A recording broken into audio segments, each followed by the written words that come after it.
Hello friends, तो कैसे हैं आप सब। आई होप कि सब बहुत अच्छे होंगे। तो आज का वीडियो जो है हमारा फोकस्ड है एएसओ सीएसएस की जॉब प्रोफाइल का। इस वीडियो में हम न केवल जॉब प्रोफाइल के बारे में बात करेंगे बल्कि salary, promotions, workload, pros and cons, UPSC preparation के लिए आपको कौन सी मिनिस्ट्री ऑप्ट कर सकते हो उसके बारे में बात करेंगे। टाइमिंग्स क्या उसके बारे में बात करेंगे। हिंदी अगर आपको बोलना आता है, इंग्लिश नहीं बोलना आता, तो क्या आपको एसओ सीएसएस ऑप्ट करनी चाहिए या नहीं करनी चाहिए, इसके बारे में बात करेंगे। तो वन बाय वन करके पूरी डिटेल है ना आपको इस वीडियो में जानने को मिलेगी एसओ सीएसएस के बारे में।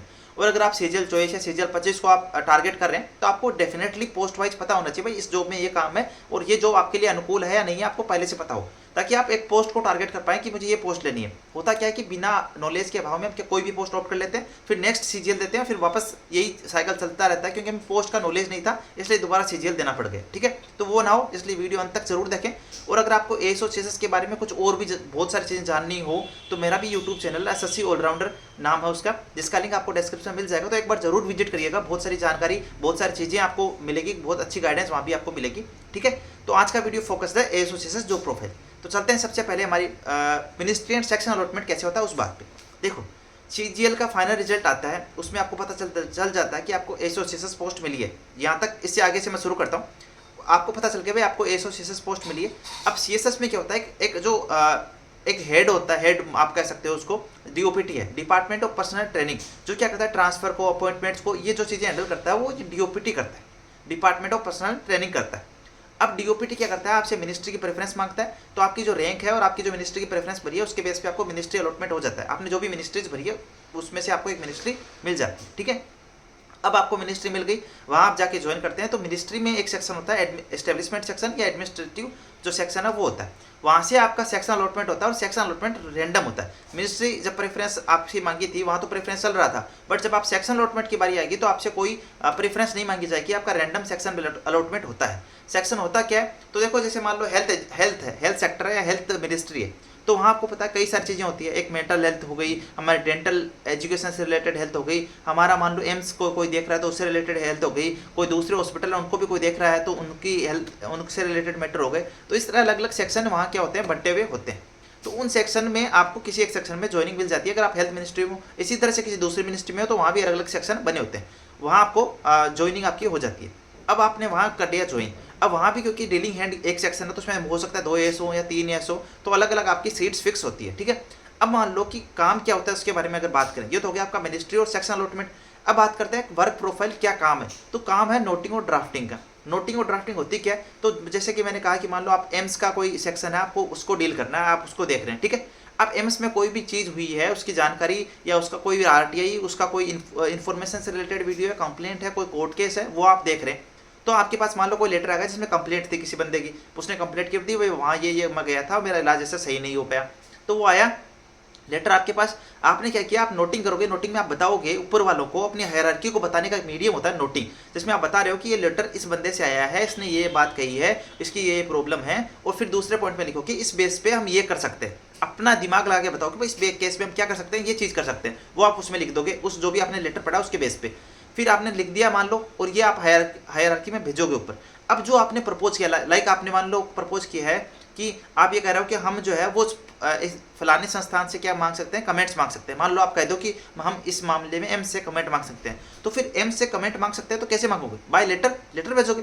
तो फिर आप एक लेटर तैयार कर देते हो, उस लेटर को हम कह देते हैं ड्राफ्ट। तो ये होता है नोटिंग और ड्राफ्टिंग। नोटिंग होता है हायरार्की में आपको अपनी बात, जो भी लेटर है उसकी बात पहुंचाना चाह रहे हो, और ड्राफ्टिंग होता है कि आप नोटिंग के बेस पे एक लेटर तैयार कर रहे हो कि भाई मैं ये सोचता हूँ कि ये लेटर में हम ये एक्शन ले सकते हैं, और उसका आप एक लेटर तैयार कर देते हो, उसे हम कहते हैं ड्राफ्ट। तो नोटिंग एंड ड्राफ्टिंग आपको समझ में आया कि क्या काम करना होता है एसोसिएट्स को, आई होप कि समझ में आया होगा।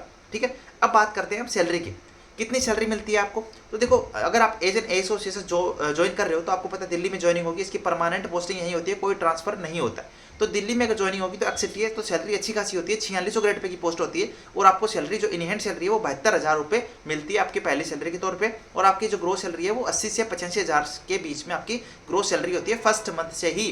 तो सैलरी काफ़ी अच्छी है और काफ़ी मोटिवेटिंग सैलरी है जो कि आपको मिलने वाली है एसोसिएशन जॉब के थ्रू।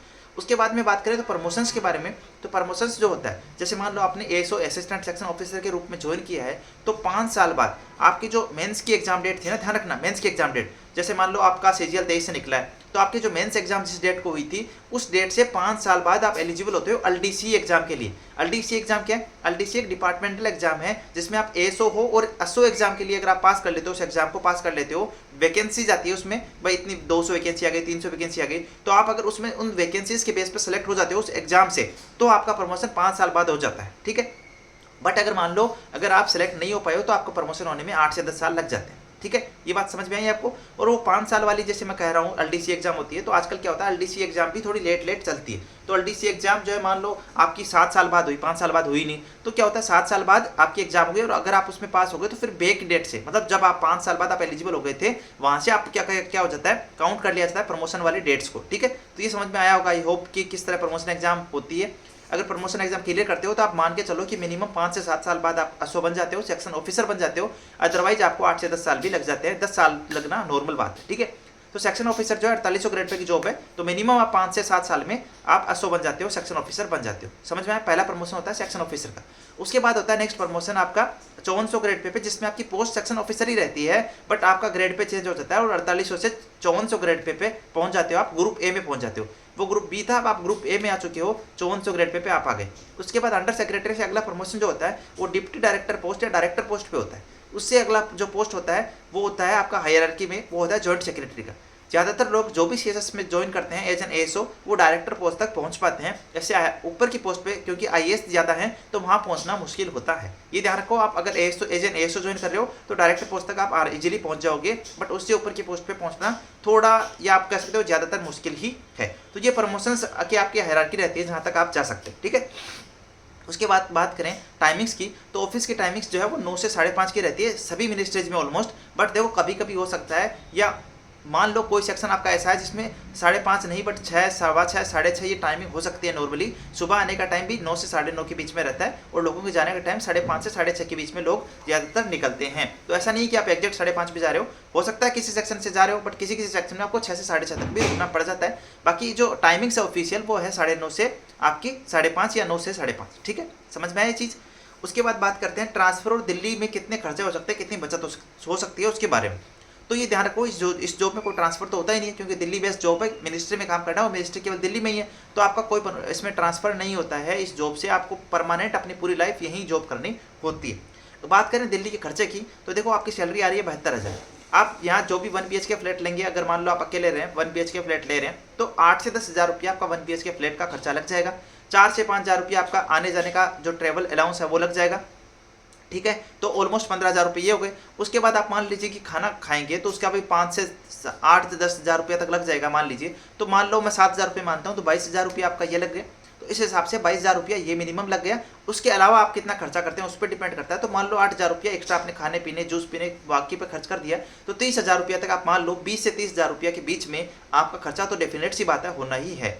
मैक्सिमम 30,000 रुपया, मिनिमम 20 से 22,000 रुपया। तो ये आपका खर्चा यहाँ होना है दिल्ली में, बाकी सारी आपकी बचत है। तो आई होप कि ये भी चीज़ क्लैरिटी आई होगी। बहुत सारे लोगों को ये डाउट होता है कि दिल्ली में तो पता नहीं 40,000 50,000 लग जाएंगे, 20,000 बचेंगे ये वो, तो वो डाउट भी आपके क्लियर हुए होंगे, ठीक है।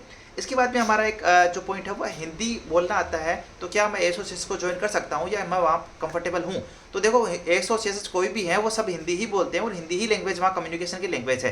बट जो आप काम करते हैं वो मोस्टली इंग्लिश लैंग्वेज में ही होता है। तो वहाँ ऐसा भी नहीं है कि आपको बहुत हाई फाई लैंग्वेज लेके जानी है, बहुत आपको बोलना आना चाहिए या लिखना आना चाहिए, ऐसा कुछ नहीं होता। कुछ फिक्स्ड वर्ड्स होते हैं, उनके बेस्ड पे आप जो लेटर होते हैं उसमें इंग्लिश में आता है आपके पास लेटर, तो उसमें आप देख के नॉर्मल इंग्लिश के वर्ड्स आपको यूज करके नोटिंग और ड्राफ्टिंग करनी होती है और एक फिक्स्ड पैटर्न रहता है। इतना कोई हार्ड चीज़ नहीं होती कि आपको अगर इंग्लिश नहीं आती तो आप वहाँ परेशान हो जाओगे और कुछ ऐसा कुछ भी नहीं होता है। तो आप इस बात से तो निश्चित रहें कि अगर आपको इंग्लिश नहीं बोलनी आती या इंग्लिश लिखनी नहीं आती वो सब चीज़ें वहाँ जाके आप सीख जाओगे, इसकी कोई बड़ी दिक्कत आपको नहीं होने वाली है। तो ये दिमाग से आप ये डाउट निकाल लीजिए, ठीक है। उसके बाद बात करें प्रोज एंड कॉन्स की, तो देखो एसोसिएशन का प्रोज क्या है, सबसे पहले वो बात कर लें। देखो प्रोज ये है कि आपको पता है कि बस सैटरडे संडे मेरी छुट्टी रहेगी, आप फ्री माइंड है कि सैटरडे संडे मुझे क्या करना है, आपके दिमाग में एकदम क्लैरिटी है, ठीक है। तो सैटरडे संडे छुट्टी है। टाइमिंग्स की बात करें तो कुछ मिनिस्ट्रीज में टाइमिंग में थोड़ा बहुत फेरबदल हो जाता है, मतलब थोड़ा 5:30 की बजाय हो सकता है 6:30 बज गए, 6 बज गए। बट कुछ मिनिस्ट्री ऐसी भी है जिनमें टाइमिंग फिक्स रहती है, 9 से 5:30 की जॉब है तो 5:30 आप निकल गए। तो वो भी एक इसमें अच्छा है कि मान लो 6:30 भी रुकना पड़ रहा है, 6 भी रुकना पड़ रहा है, तो एक फिक्स टाइमिंग स्लैब है जहाँ आपको रुकना पड़ रहा है, नाइट जॉब नहीं हो रही है ना। दूसरा आपको सैटरडे संडे कोई नहीं बुला रहा, तो एक फिक्स टाइमिंग की वजह से भी ये जॉब अच्छी आप कह सकते हो है। तीसरा ये है कि इसमें परमानेंट जॉब आपकी दिल्ली में होनी है, आप फिक्स हो कि भाई मुझे दिल्ली में ही रहना है, तो वो भी एक दिक्कत नहीं होती इसमें कि बार बार ट्रांसफर हो रहे हैं इधर से उधर, एक्साइज इंस्पेक्टर में जैसा होता है या डीए में जैसा होता है, तो वो चीज़ इसमें नहीं होती। तो ये इसका ये भी फायदा है। और इसका भी फायदा मान सकते हैं कि अगर आपको यूपीएससी की प्रिपरेशन से करनी है, देखो मैं ये नहीं कह रहा कि आप यहाँ खाली बैठे और रहोगे मिनिस्ट्री में, ऐसा तो कभी नहीं होगा। बट अगर यूपीएससी की प्रिपरेशन के लिए पोस्ट वाइज बात करें कौन सी पोस्ट अच्छी है, तो हाँ उसमें कहीं ना कहीं तीसरे चौथे स्थान पे एएसओ भी आता है, ये मैं मानूंगा। ऐसा नहीं कह रहा वहाँ खाली टाइम मिलेगा आपको, मिनिस्ट्री में खाली टाइम मिलना इट्स नॉट इजी टास्क। हाँ खाली टाइम कभी मिलेगा तो वहाँ इन्वायरमेंट नहीं मिलेगा पढ़ने का, तो पढ़ना तो उतना आसान तो नहीं होगा, बट एक फिक्स टाइमिंग की वजह से अगर आप फर्दर एग्जाम्स की प्रिपरेशन करना चाहते हैं तो वहाँ भी आपको एज एन एसोसिएशन हेल्प मिल सकती है। तो ये इसको प्रोज है। और ये प्रोज ये भी है कि इसमें अलग अलग मिनिस्टर का अलग अलग पक्ष होता है। लाइक आप हेल्थ मिनिस्ट्री में हो तो आपको कैशलेस कार्ड मिल गया, अगर आप एफएचक्यू में हैं तो सॉरी आप अगर डिफेंस मिनिस्ट्री में है तो आपको वहाँ से क्या मिल गया, आपको कैंटीन कार्ड मिल गया, लिकर का छोटा मोटा कार्ड मिल गया। तो ये सब चीज़ें होती है, अलग अलग मिनिस्ट्री के छोटे मोटे अलग अलग पक्ष होते हैं जो आपको मिल जाते हैं एसोसिएशन में, ठीक है। एक तो ये भी इसका फायदा है, अच्छी चल रही है, ये भी इसका फायदा है। तो कई सारे ये फायदे हैं, बट इसके साथ कुछ चीज़ें अगर मान लो कि कौन सी बात करें तो उसमें ये आता है पहला पॉइंट कि कई लोगों को एक फिक्स टाइमिंग की वजह से, एक फिक्स शेड्यूल की वजह से उसी टाइम जा रहे हैं, वही काम कर रहे हैं, ये वो की वजह से बोरियत महसूस होती है कुछ लोगों को। मैं फिर बता रहा हूँ कुछ लोगों को जिनको चाहिए बाहर घूमूं, जॉब के साथ साथ मेरा विजिट भी हो, ट्रैवलिंग भी हो, तो वो इस जॉब में नहीं है। वो एक थोड़ा सा इसका कौन मान सकते हो, वो केवल पर्टिकुलर कुछ लोगों के लिए मैं कहूँगा, सब लोगों के लिए नहीं कहूँगा। दूसरी बात, इस जॉब में जैसा कि हाई फाई बनाया हुआ है, जैसे बहुत हाई बताया हुआ है, वैसा कुछ नहीं है। आपको ऐसा नहीं है कि आप भारत सरकार लिखाओगे, आपकी पर्सनल गाड़ी होगी, या आप जब उतरोगे गाड़ी से तो 2 जने आपके गेट खोलने के लिए आ जाएंगे, ऐसा कुछ नहीं होता है। तो उस चीज़ से भी आप थोड़ा सा क्लैरिटी ले लीजिए कि इसमें जो बढ़ा चढ़ा के चीज़ें देखी है आपने यूट्यूब पे, वो चीज़ें नहीं है। रियलिटी यही है कि आप अपना जाते हो, अपनी डेस्क होती है उस पर काम करते हो, शाम को वापस आते हो। इसमें वैसा कुछ नहीं है जो आप सोचते हो कि आपको सरकारी गाड़ी मिल रही है या सरकारी में आपको बंगले में आपको रहने को मिल रहा है, ऐसा कुछ नहीं होता, ठीक है। हाँ क्वार्टर मिलते हैं, उसके लिए आप अप्लाई कर सकते हैं, क्वार्टर आपको मिल जाते हैं, उसमें टाइम लगता है थोड़ा, बट आप लेट लास्ट आपको मिल जाते हैं क्वार्टर। बट थोड़ा सा जो हाई फाई है, मैं उसको जो हाई फाई बातें आपको पता होगी शायद एसोसिएशन के बारे में, उसका मैं भी तोड़ना चाहता हूँ कि ऐसा कुछ नहीं होता है और एक नॉर्मल लाइफ ही आप जीते हैं। और ऐसा भी नहीं है कि आप अपनी हायरार्की में बहुत ऊपर बैठे हैं, ठीक है। हमारे ऊपर भी आईएएस बैठे हैं, ठीक है, तो वो हमसे ऊपर ही हैं, ये माननी पड़ेगी हमें चीज़। तो एज ए वर्कर बहुत अच्छी पोस्ट है, आप अच्छे से काम कर सकते हैं और सैलरी भी अच्छी है, दिल्ली में जॉब है तो काफ़ी अच्छी जॉब है। बट जो बड़ा चढ़ा के चीज़ें आप सोचते हैं वैसा कुछ नहीं है, ठीक है। भारत सरकार आप नहीं लिखवा सकते हैं, दोबारा बता देता हूँ, बहुत सारे लोग कमेंट में डाउट करेंगे या कमेंट में कुछ सवाल पूछेंगे, उससे पहले मैं बता देता हूँ, ठीक है। तो ये चीज़ें आपको जानने को मिली होगी। कौन में आप यही कह सकते हो कि एक फिक्स टाइमिंग की वजह से लोगों को थोड़ा बोरियत महसूस होती है, और दूसरा थोड़ा सा कुछ सेक्शंस में काम ज़्यादा होता है तो उसकी वजह से भी लोगों की लाइफ थोड़ी हेक्टिक हो जाती है, ये भी मैं मानता हूँ। कई सेक्शंस में कुछ ज़्यादा काम होता है कुछ सेक्शंस में, और कुछ सेक्शंस में बहुत काम कम होता है, कुछ सेक्शंस में मीडियम होता है। तो ये डिपेंड करता है मिनिस्ट्री टू मिनिस्ट्री और सेक्शन टू सेक्शन। तो ये प्रोज एंड कॉन्स थे। इसमें हमने वर्कलोड की भी बात कर ली कि वर्कलोड डिपेंड करता है कि कहाँ आपकी पोस्टिंग हुई है, तो वहाँ आपका वर्कलोड भी हो सकता है किसी पर्टिकुलर सेक्शन में ज़्यादा हो, एक सेक्शन में किसी में कम हो, आपके दोस्त के पास और आपके पास ज़्यादा है, ठीक है।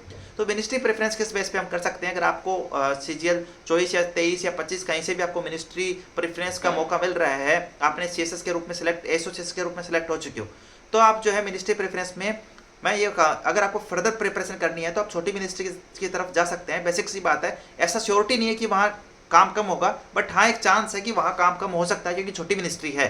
तो आप youth and sports, culture ministry या जो एनिमल एंड हस्बेंड्री मिनिस्ट्री, जितनी भी छोटी छोटी मिनिस्ट्री है, आप ये सबसे पहले फिल करें अगर आपको फर्दर प्रिपरेशन करनी है। मिनिस्ट्री ऑफ हेल्थ हो गई, एमएचए हो गई, DOPT हो गई, फाइनेंस हो गई, इनमें काम है और भर भर के काम आपको काम करना पड़ेगा। तो ये मैं आपको सजेस्ट करूंगा, फर्दर प्रिपरेशन करनी है तो आप क्या करें, मिनिस्ट्री में सबसे पहले छोटी मिनिस्ट्री भरें, उसके बाद आपको ये मिनिस्ट्रीज भरनी है लास्ट में। तो ये आपका क्लैरिटी रख सकते हैं दिमाग में अगर फर्दर प्रिपरेशन आपको करनी है। तो ये मिनिस्ट्री प्रेफरेंस को लेकर मेरे इनपुट्स थे, मेरे कमेंट्स थे, मेरा 1 साल का एक्सपीरियंस यही था जो मैंने आपको सब कुछ बताया। आपका कोई डाउट रह गया तो आप कमेंट सेक्शन में पूछ सकते हैं। अदरवाइज होप कि आपको ये वीडियो बहुत अच्छा लगा होगा, बहुत यूजफुल लगा होगा। इस वीडियो को लाइक जरूर करें और अपने सभी दोस्तों के साथ शेयर करें ताकि उनमें क्लैरिटी आए एसोसिएशन के बारे में, एसोसिएशन पोस्ट के बारे में, ठीक है। तो वीडियो को लाइक जरूर करके जाएं और चैनल को सब्सक्राइब कर सकते हैं, इस चैनल को जरूर, क्योंकि यहाँ पे आपको बहुत अच्छी गाइडेंस मिलती है हमारे हिमांशु भैया की तरफ से, और उनकी इन्विटेशन के बेस पे ही आज मैं आपके सामने आया हूँ एसोसिएशन की जॉब प्रोफाइल लेकर।